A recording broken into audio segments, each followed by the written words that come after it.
이제 말씀 좀 같이 함께 나누려고 하는데요. 5월입니다. 올해 5월 어떤 심정으로 보내고 계세요? 이 대한민국 현대사의 이 5월은 특별한 일들이 참 많잖아요. 여러분들 인생에서 기억하는 5월은 언제이신가 궁금해요. 근데 저희가 공통으로 기억하는 몇의 5월이 있습니다. 그 중에 하나가 1980년 5월이지요. 그리고 2017년 5월도 한국 현대사에선 굉장히 중요한 날입니다.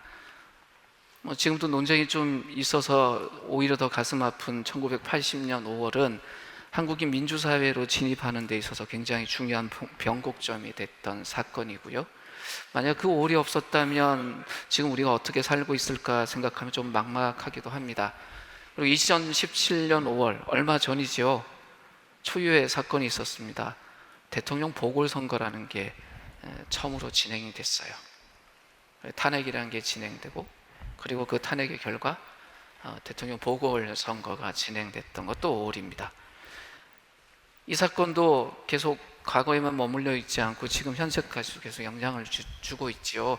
역사적 사건이라는 것은 그렇습니다. 과거에 머물러 있는 한 점이 아니라 그 이후에도 현재를 통과해서 미래까지 계속 영향을 주는 특징이 있습니다. 아마 2019년 5월도 그런 역사적 사건으로 사람들이 기억하고 또 기록하지 않을까 생각을 해요. 왜냐하면 나들목 교회가 나들목 교회 네트워크가 됐잖아요. 이 말도 안 되는 일이 벌어진 거예요. 예배위원은 2,000명도 안 되는, 세상이 볼 때는 막 규모 따지고 뭐 그러는 분들이 볼 때는 도무지 말도 안 되는, 지난주 우리가 경험했잖아요. 여기 꽉 채우면 다 들어갈 수 있었어요. 반화업을 꽉 채우고 하면 그냥 예배 한 2시간 하면 저희들 그냥 2부, 1부 예배 할 필요도 없이 한 번에 예배 드릴 수도 있는 그런 인원이었어요. 근데 그 팀이 5팀으로 나눠졌어요. 5팀으로 나눠지는 게 목표가 아니라 정말 중요한 꿈을 계속 이어가기 위해서 그 일을 시작을 했습니다. 후대 이날을 기억할 겁니다. 아마 그렇게 이야기하지 않을까 싶어요.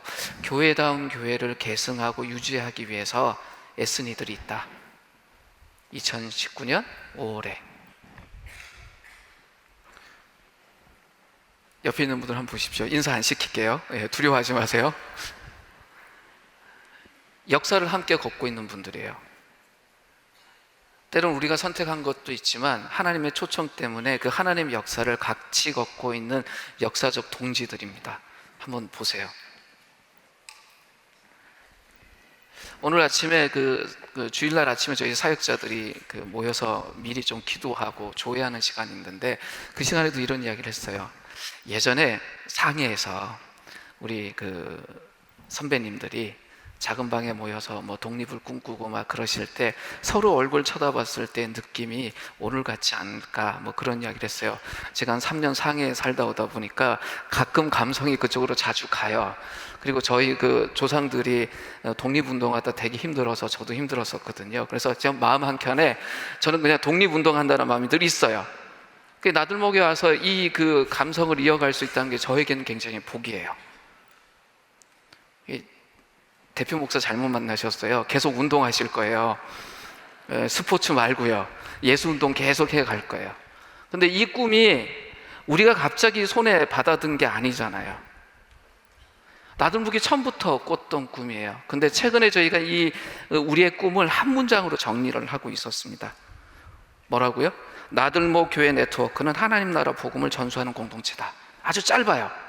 같이 한번 읽어볼까요? 시작. 나들목 교회 네트워크는 하나님 나라 복음을 전수하는 공동체이다. 굉장히 선명해요. 뭐 한다고요? 하나님 나라 복음을 전수한다. 우리는 그런 공동체다. 우리의 정체를 완전히 담고 있고 그 정체에 맞춰서 우리가 무엇하는 사람인지, 무슨 공동체에 있는지 우리의 꿈속에 딱 담겨져 있어요.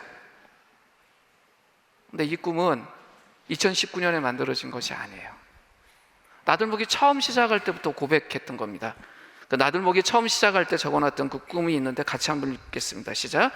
나들목 사랑의 교회는 하나님의 사랑으로 강건함을 입어 찾는 이들이 하나님을 만날 수 있도록 찾아 섬겨서 함께 하나님의 공동체 가족으로 성장하기를 했으며, 모든 공동체 가족이 균형 잡힌 제도로 성숙하여 세상을 회복하고 치유하시는 하나님의 사역에 참여하고 주님의 온전하신 회복이 임하시기를 소망하며 하나님을 예배하는 것을 사명으로 한다. 출발할 때부터 이 꿈을 꿨습니다. 달라진 게 있다면 공동체가 성숙하면서 문장이 짧아졌다는 거예요. 이제 우리가 이 꿈을 계속 이어갈 것입니다. 우리의 지금 출발점을 알았어요. 뭐예요? 하나님 나라 복음을 전수하는 공동체로 이어갈 것이다. 목표점도 같이 있습니다. 그런데 이 꿈이 사실은 아주 오래전에 2000년 전에 아니면 그 이전에 이미 하나님이 꾸셨던 꿈이고 예수의 꿈이십니다. 오늘 그 부분을 좀 살펴보려고 합니다. 하나님 나라 복음을 전수하는 공동체라는 이 꿈은 예수의 꿈에 뿌리를 두고 있습니다. 그래서 이렇게 정리할 수도 있어요. 나들목의 여정은, 나들목이 걷는 이 여정은 예수의 꿈을 향한 여정이다, 이렇게 정리할 수도 있습니다. 그 예수의 꿈을 담은 말씀이 오늘 저희가 함께 보려고 하는 누가복음 4장 16절에서 21절 말씀입니다. 예수의 사명과 예수의 꿈이 담겨있는 이 말씀을 같이 읽었으면 좋겠습니다. 같이 읽을까요? 시작.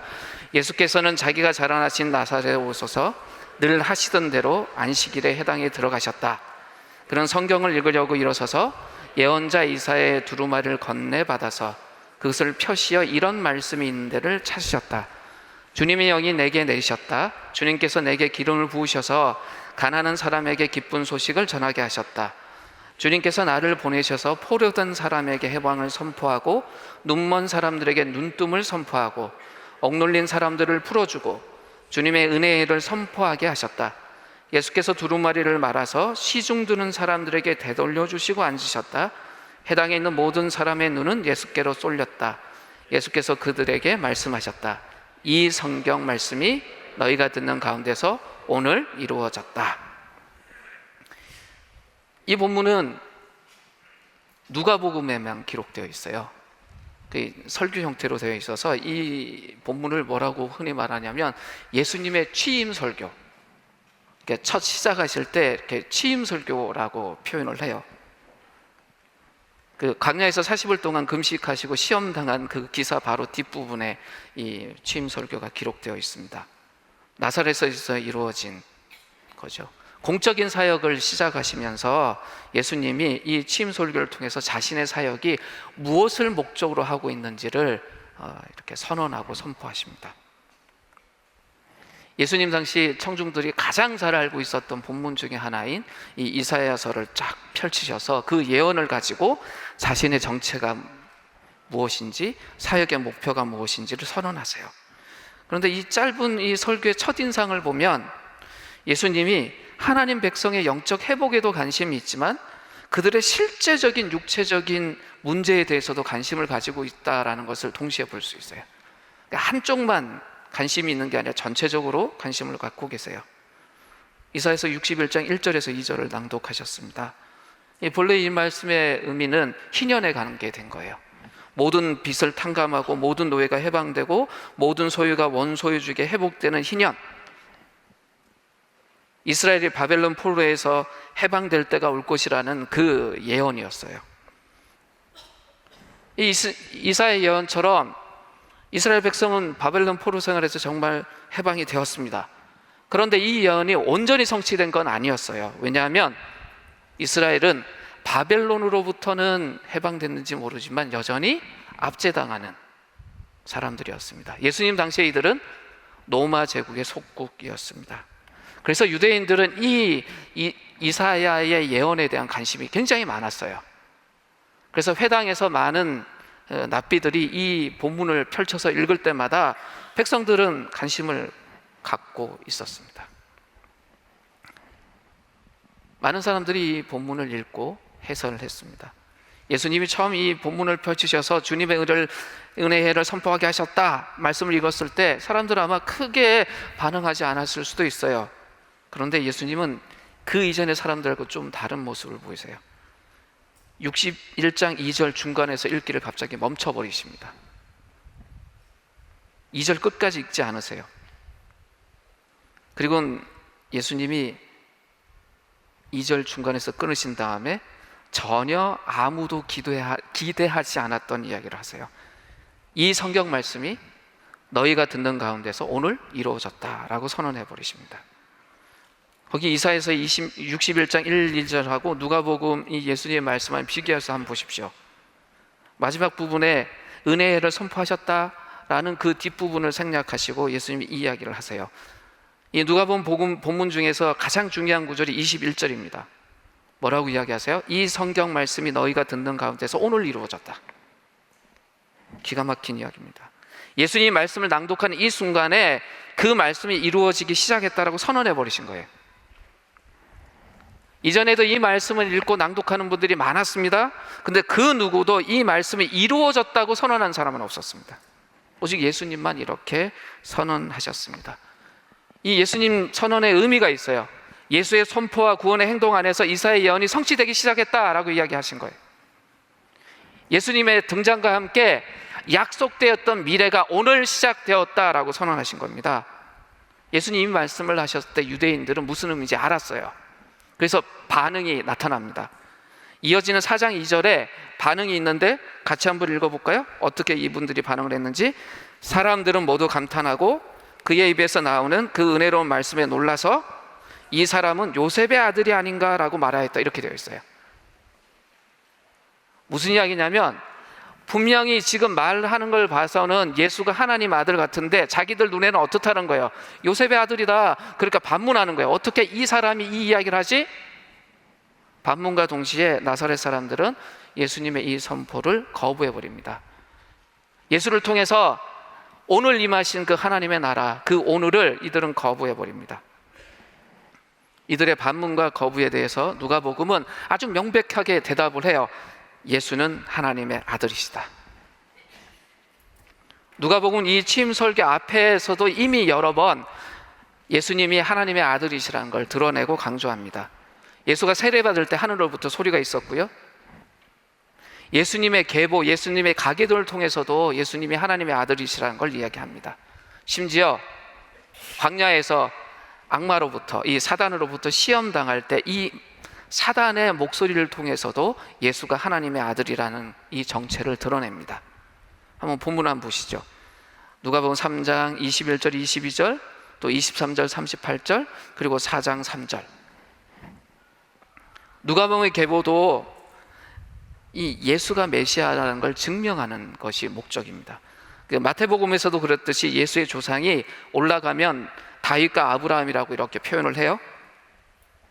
무슨 의미냐면 예수가 하나님이 주장하셨던 언약의 성취라는 것을 보여주는 겁니다. 아브라함과 다윗을 통해서 이야기했던 그 약속, 그 언약의 성취가 바로 예수다라는 걸 보여줘요. 근데 마태복음의 계보는 아브라함으로부터 출발을 해요. 근데 누가복음의 계보는 올라가서 어디까지 가냐면 아담까지 올라갑니다. 그리고 아담에 대해서 어떻게 이야기를 해요? 아담은 하나님의 아들이다, 이렇게 이야기하면서 결국엔 누가복음의 이 가계들을 통해서 말하는 건 뭐냐? 예수가 하나님의 아들이다라는 걸 주장을 합니다. 이 가계도의 결론은 그 이어지는 이 사탄의 세 가지 시험과 연결이 돼요.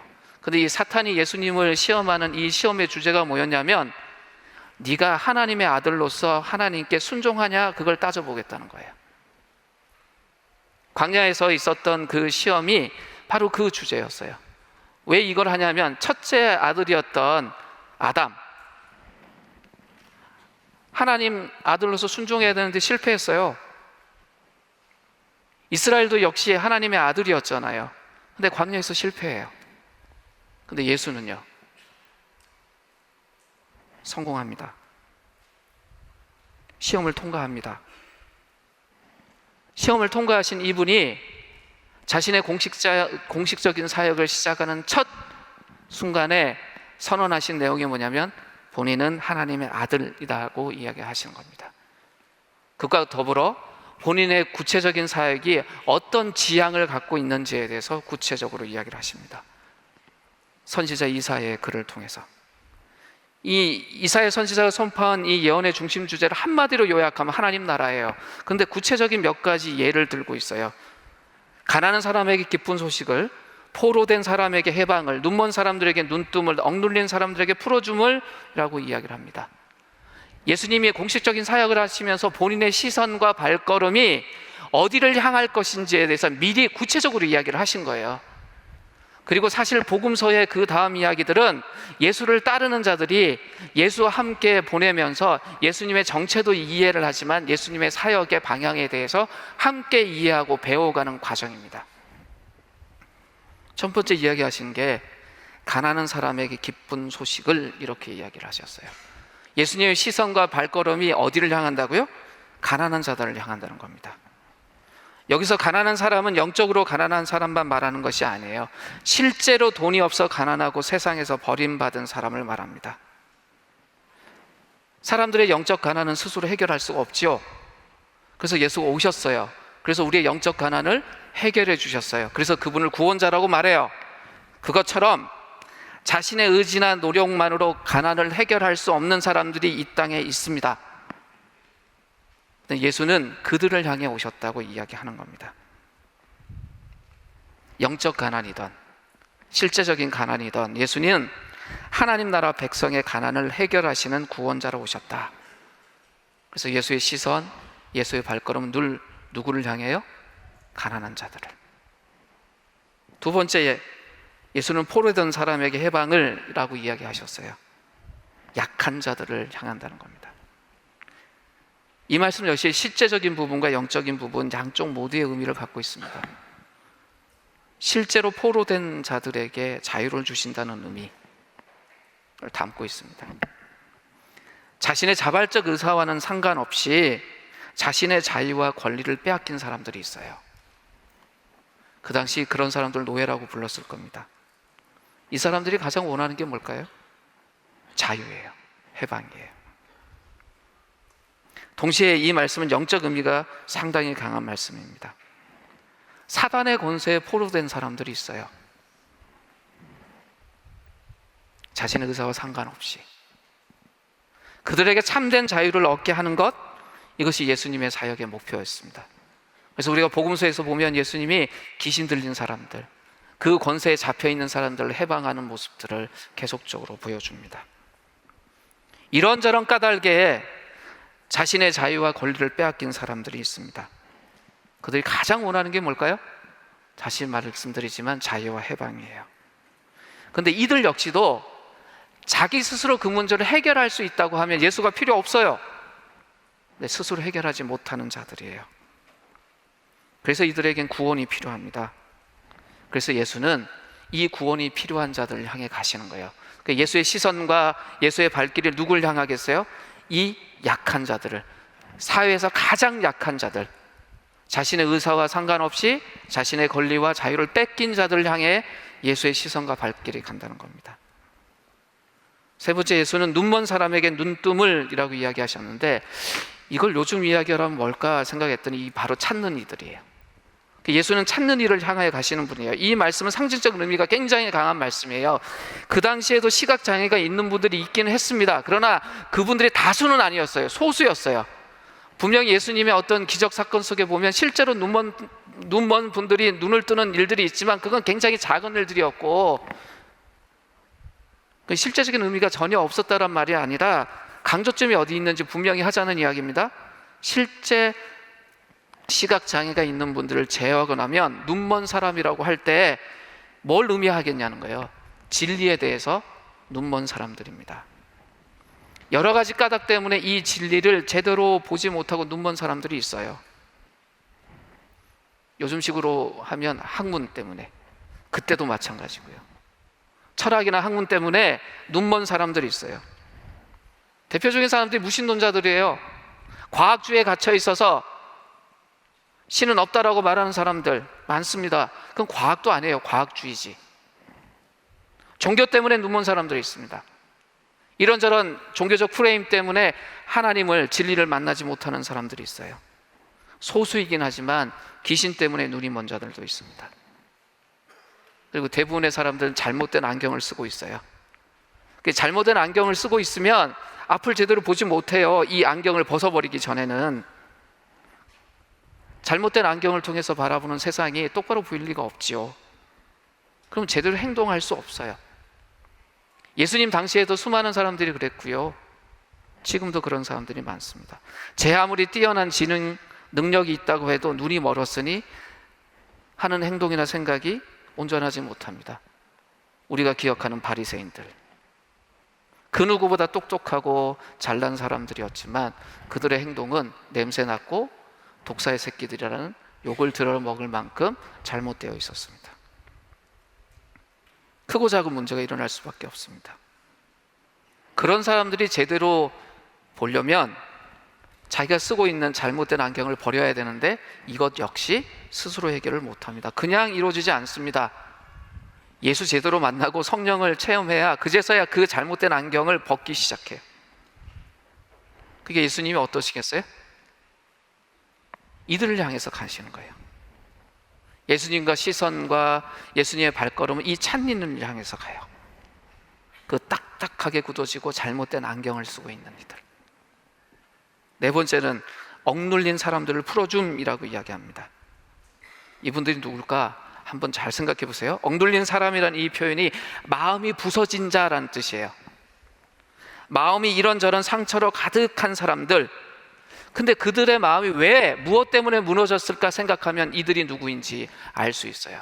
죄인 취급당하는 사람들. 예수님의 눈과 예수님의 발걸음은 죄인들을 향해요. 그 당시에 이런 분들이 굉장히 많았습니다. 죄인 취급받았기 때문에 마음에 멍든 사람들. 예수님 주변에 굉장히 많았어요. 예수님 주변에 보면 수종들든 여인들이 많았죠. 근데 그분들이 이런 취급받았던 사람들이고, 예수님의 제자나 무리 중에 보면 세리 같은 분들도 많았어요. 근데 그분들은 그 직업 때문에 사람 취급 못 받고 죄인 취급받고 늘 마음에 멍들어 있던 사람들입니다. 만신창이 된 사람들이에요. 골마 터지고 상처뿐인 사람들.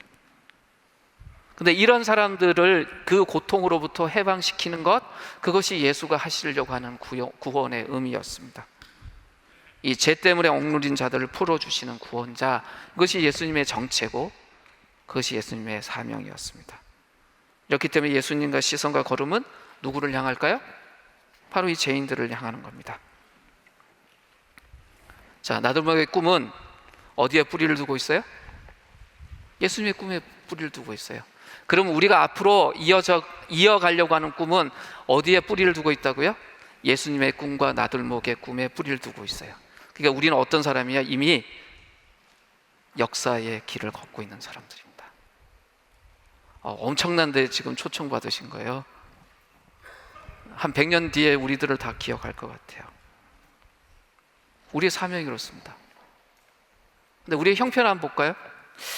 예전에 정말 끼니도 이어가지 못하는 절대 빈곤층이 우리 사회에 굉장히 많았습니다. 지금도 이제 있습니다. 그러나 예전보다 많이 줄었죠. 예전에 나라도 가난했고 사회도 가난했습니다. 이 부분을 교회가 상당 부분 해결을 했습니다. 이번 수요일 날 저희들 컴패션이라는 팀하고 일을 하는데, 이 국제기구인 컴패션이 한국 때문에 생겼어요. 6.25 때 전쟁 고아들 때문에 그거 돕겠다 그래서 한국에서 처음 시작돼서 전 세계 그룹이 됐거든요. 그러니까 그런 팀들이 굉장히 많았다는 건 우리 사회가 어떻다는 거예요? 절대 빈곤적인 이런 사회적 약자들이 많았다는 겁니다. 근데 요즘은요, 좀 많이 사라졌어요. 그러니까 약자들이 많이 사라진 만큼 교회가 돕는 어떤 열정이나 구체적인 수고도 많이 줄어든 것 같습니다.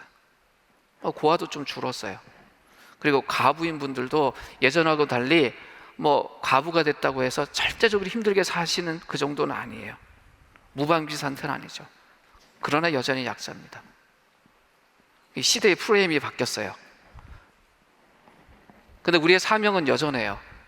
사명은 여전한데 시대의 프레임이 바뀌면 우리는 다시 눈을 떠서 예수님처럼 살기 위해서 우리가 어떻게 해야 되는지 쳐다보기 시작해야 됩니다. 요즘 우리가 살고 있는 이 시대의 사회적 약자는 누구일까요? 전통적인 고아나 가부 이런 분들도 사회적 약자입니다. 근데 지금 우리가 살고 있는 이 시대의 사회적 약자는 누구일까요? 2019년 또 앞으로 살아가야 되는 2020년, 곰곰이 생각해보니까 첫 번째 떠오르는 분들이 독거노인이었습니다. 잘 사는 분들 말고요. 돌보는 사람이 없는 독거노인들. 우리하고 좀 비슷한 삶의 궤적을 보이고 있는 일본은 몇 년 전부터 고독사라는 단어가 많이 떠돌아다녔어요. 그냥 조용히 죽으시는 거예요. 그럼 몇 년 뒤에 발견이 돼요. 한두 달도 아니고 긴 시간. 이분들만 있을까? 꼭 그렇지는 않더라고요. 자본주의 사회 안에서 해고 노동자, 본인의 의사에 의해서 퇴직한 분들이 아니라 갑자기 부당한 어떤 일들을 통해서 해고된 노동자들, 어떨까요? 직업은 있지만 비정규직 노동자들. 어제 한 분을 추모하는 일이 있었습니다. 구의역에서. 3년 전에 생긴 일 기억나세요? 김군. 이 스크린도 수리하러 들어갔다가 먼저 떠난 청년입니다. 그의 가방을 열어봤더니 사발면 하나 있었어요. 어제는 누가 이렇게 하면서 샌드위치 하나를 두고 거기다 이렇게 포스트잇을 붙여놨더라고요. 천천히 먹어도 돼.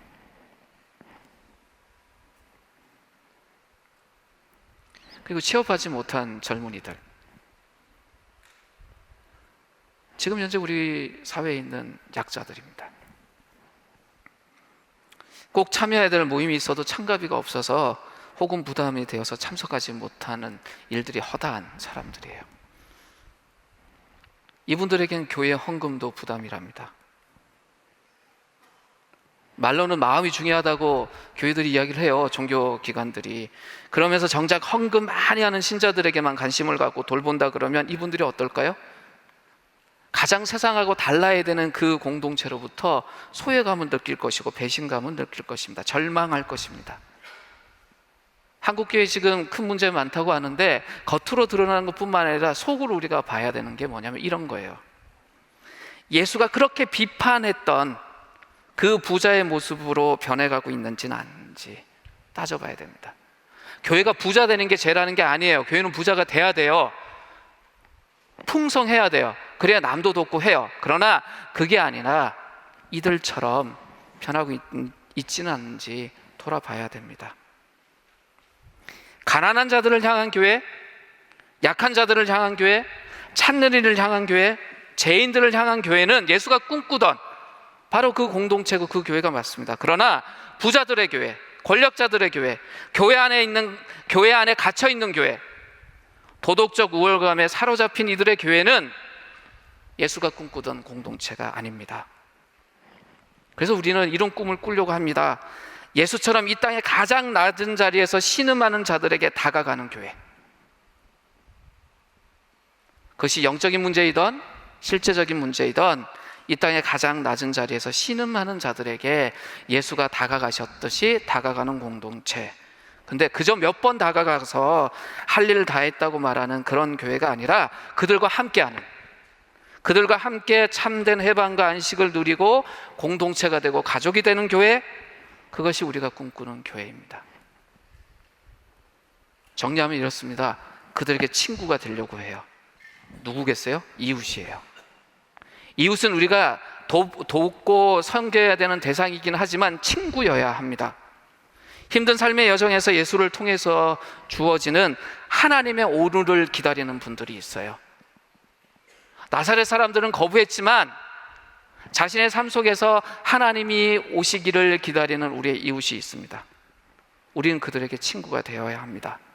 우리의 친구가 되기 위해서 사람이 되어서 이 땅에 오셨던 예수님처럼 우리가 그들 삶 속으로 들어가서 친구가 되어야 됩니다. 도움을 주고받는 관계로만 끝나는 것이 아니라 삶의 여정을 함께하는 친구가 되어야 됩니다. 그러다 보면 우리 교회 이름처럼 그분들과 더불어 함께 울고 웃고 그렇게 되겠죠. 그게 진짜 교회가 되는 겁니다. 이웃과 친구 되는 것. 그래서 이미 우리에게 친구가 된 분들이 있어요. 그런 이웃들이 있습니다. 그분들을 향한 걸음에 우리가 얼마나 더 적극적으로 참여하느냐가 우리가 우리의 꿈에 맞게 살아가느냐는 겁니다. 바하밥집에 손이 되어 주셔야 돼요. 화요일날 목요일날 봉사할 수 있거든요. 거기 노숙자라고 불리는 우리의 이웃이 있어요. 가족도서관, 아들 어린이집 위해서 기도해 주십시오. 거기에 말 그대로 이웃이 있어요. 두 개가 사라진다고 하면 생각해 보세요. 이웃을 향해서 내뻗던 손이 사라지는 거예요. 새롭게 시작한 일이 있어요. 동네 극장, 동네 책방. 잘 돼야 돼요. 지금 불안해요. 내용은 좋다고 평가받는데 좀 불안해요. 기도하고 우리가 참여해야 합니다. 통일기도회, 탈북민 멘토링 사역, 저희들이 지금 하고 있는 일입니다. 적극적으로 참여해 주셔야 돼요. 컴패션과 함께하는 이 북한 어린이 센터 사역 기도하셔야 됩니다. 거기에 우리의 이웃이 있어요. 탈북민 혹은 지금 북에 있는 우리의 이웃이 있어요. 특별히 이번 수요일 날 뭐가 있다고요? 통일비전 예배 있다고 했잖아요. 오실래요? 마실래요? 그게 여러분 스스로 평가하시는 거예요. 근데 그날 어떤 선약이 있고 중요한 어떤 일이 있다, 안 오셔도 돼요. 기도하세요. 그런데 그 시간이 비어 있는데 안 오시겠다, 그럼 스스로 평가하셔야 돼요. 진짜 이건 농담이 아니에요. 현대의 우리는 나의 시간을 어떻게 쓰느냐에 따라서 나의 헌신과 나의 정체를 드러내요. 옷에 1시간 반도 안 되는 시간이에요. 서울 시내 오고 가면 시간 많이 뺏긴다고요. 그 시간 거기 쓰자고요.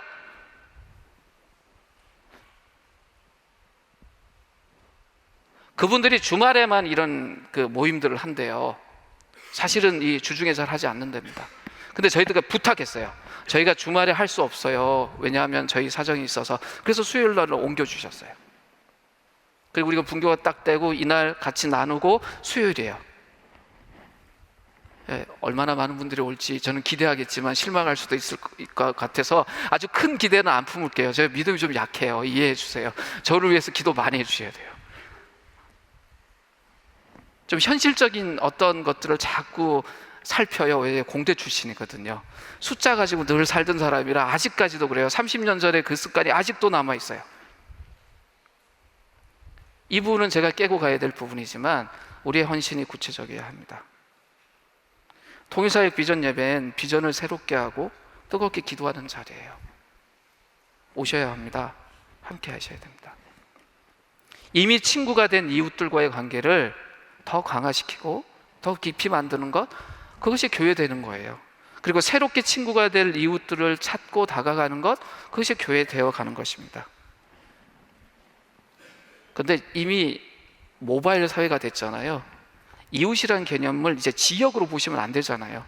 저희가 서울에 살아도 직장이 분당에 있을 수 있고요. 반대로 분당에 사는데 뭐 다르잖아요. 옛날하고. 삼터라는 맥락에서 우리는 이웃을 찾아야 돼요. 우리 교회는 지금 신설동에 있지만 신설동에 있는 사람들만 우리의 이웃이 아니에요. 1차적으로 이분들이 우리의 이웃이긴 하지만 우리의 삼터에 관계된 모든 사람들이 우리의 이웃이고 우리에게 주어진 사람들이에요. 그 속에서 우리는 가난한 사람들, 약한 사람들, 억눌린 사람들, 죄인들 향해서 가야 합니다. 우리 삼터에서 하나님의 오류를 기다리고 있는 우리 이웃이 있습니다. 그들을 찾고 만나고 예수가 하셨던 것처럼 그들에게 하나님 나라를 소개해야 합니다. 두 번째는 이어가기인데요. 형제교와 더불어 함께해야 합니다. 예수의 꿈이고 나들목의 꿈이고 우리의 꿈인 이 하나님 나라의 공동체를 이 땅에서 이루어가기 위해서는 함께 걷는 형제교회가 훨씬 더 많아져야 됩니다. 나들목교회가 왜 헤어졌어요? 이 일을 더 잘하기 위해서 5교회로 헤어졌어요. 우리가 이 일을 더 잘하려면요, 계속 더해져 가야 돼요.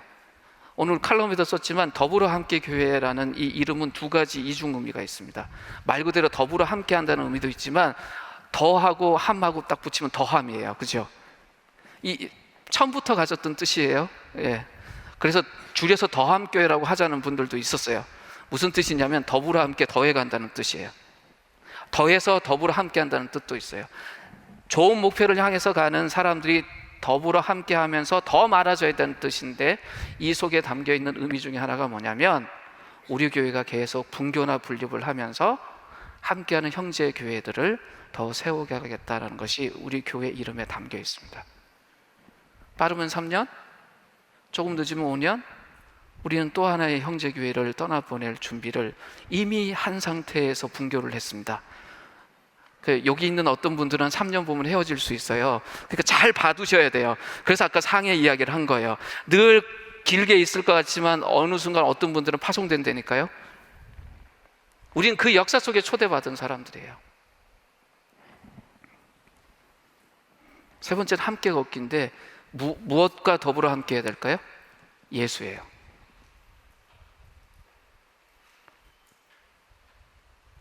예수의 꿈은 예수와 함께 걸을 때 이루어집니다. 우리 홀로 걷는 이들이 아닙니다. 우리에게 꿈을 주신 예수와 함께 걸어야 됩니다. 먼저 꿈꾸시고 걸어가신 예수를 따라가야 됩니다. 그리고 우리는 우리의 제한된 자원으로, 우리의 제한된 능력으로 이 길을 걷지 않습니다. 그럼 실패해요. 1년도 못 갈 수 있습니다. 하나님이 공급하시는 자원과 능력으로 이 길을 걷습니다. 게다가 우리의 계획표대로 걷는 자들도 아닙니다. 우리에겐 코치가 있어요. 성령이라는. 예수와 더불어 걷지 않으면 걸을 수 없는 길, 그 여정이 시작되었습니다. 그래서 우린 끊임없이 그 예수에게 요청해야 됩니다. 함께 걸으시기를. 또 뜻을 구해야 됩니다. 이걸 놓쳐버리면 우린 걷지 못합니다. 그래서 우리에게 중요한 게 뭐냐면 기도하고 예배하는 거예요. 결론적으로 이야기를 좀 나눌까요? 우린 예수의 시선과 걸음을 따라 예수와 더불어 함께 걷는 자들입니다. 네트워크 시대가 열렸습니다. 더불어 함께 교회라는 이름으로 여정이 시작됐습니다. 하나님의 초청이에요. 예수의 꿈에 너희들 함께 걷자라는 이 초청입니다. 우리 자신을 보면 이런 역사적인 일을 우리가 동참할 수 있을까라는 의문이 생겨요. 마치 나사렛 사람들이 예수를 봤을 때 우리 눈에 보기에 요셉의 아들인데 라고 하는 것처럼 우리 스스로 우리를 보면 마치 그렇게 볼 수 있어요. 나사렛 사람들이 예수를 잘못 오해했던 것처럼 우리 자신 보면 우리가 그걸 할 수 있다고? 우리 공동체가 아닌 것 같은데 할 수 있어요. 잘못된 안경이에요. 역사의 주인이신 하나님이 초청하신 겁니다. 거대한 역사 앞에서 보면 우린 정말 작은 존재예요. 작은 존재 맞습니다. 자기 인생 하나 책임지지 못할 만큼 연약한 존재가 맞아요. 우리 다 그런 사람들이 여기 있어요. 근데 우린 작은 존재 아니에요. 나 개인으로 우리로만 머물러 있으면 작은 존재이지만 하나님과 함께하고 하나님과 함께 걸으면 우린 작은 존재가 아닙니다. 오랫동안 조직신학을 가르쳤다가 은퇴하신 박용돈 교수라는 분이 있어요. 그분이 몇 해 전에 썼던 일그러진 한국교회의 얼굴이라는 책에서 이렇게 이야기를 합니다. 같이 한번 읽을까요? 같이 읽겠습니다. 한국교회가 지향해야 할 그리스도의 몸으로서의 교회는 인간의 비전과 목회 철학과 노력만으로 결코 세워질 수 없다. 그것은 오직 성령의 충만한 임재 속에서만 구현될 수 있다. 그렇기에 절망인 동시에 희망이다. 인간이 도저히 이룰 수 없는 일이니 절망이며 하나님의 영으로만 가능한 일이니 희망이다. 교회가 주님의 몸인 것과 성령의 전인 것은 긴밀하게 연결되어 있다. 교회가 그리스도의 몸이기에 과거 주님의 육체에 성령이 충만했던 것처럼 주님의 택하신 새로운 몸인 교회에도 성령이 충만하게 된다. 역으로 교회에 성령이 충만히 임재하기에 그리스도의 몸이 구체적으로 실현된다. 어려운 상황을 보고 부족한 우리 자신을 보면 절망할 수밖에 없습니다. 우린 그것 때문에 절망해야 합니다. 왜냐하면 상황 때문에, 우리의 능력 때문에 이 길을 걷지 않기 때문에 우리는 그러는 모습 보면 절망해야 됩니다. 철저하게. 동시에 부족하고 연약한 우리를 이 놀라운 역사에 초청하신 하나님을 보고 소망을 가져야 합니다.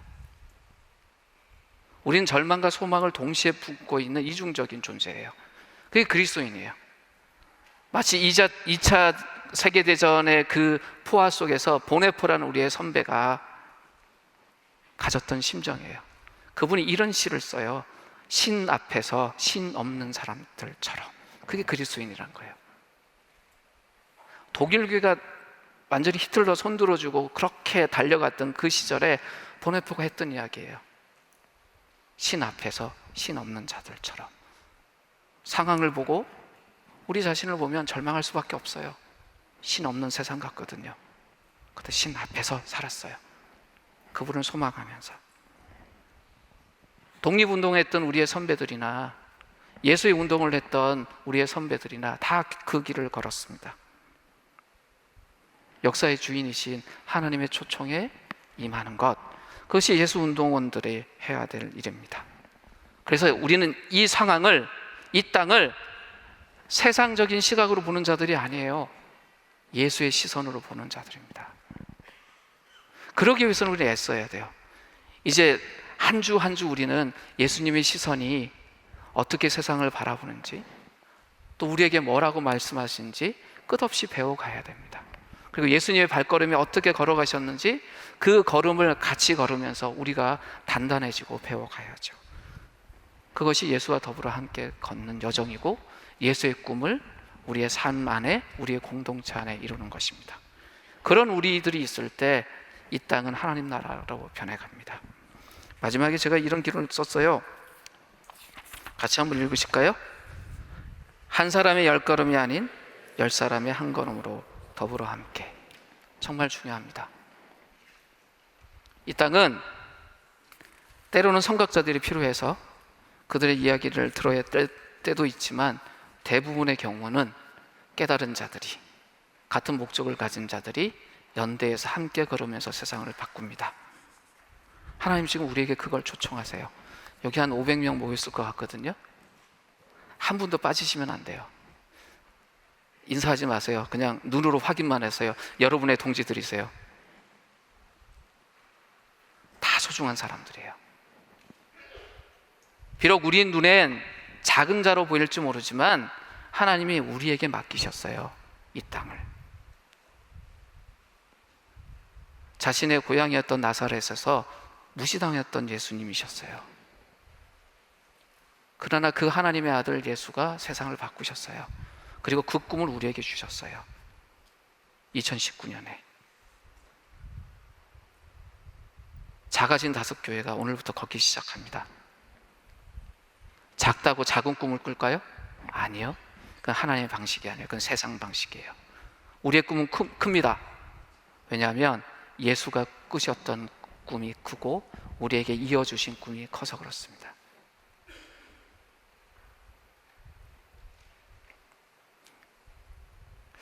지금 시간에 저희가 1분간 침묵할 터인데요, 이 역사적인 과정 안에 나라는 사람에게, 우리 공동체뿐만 아니라 나라는 사람에게 하나님은 도대체 어떤 마음으로 초청해 주셨는지 한번 생각해 보셨으면 좋겠습니다. 1분간 침묵하겠습니다.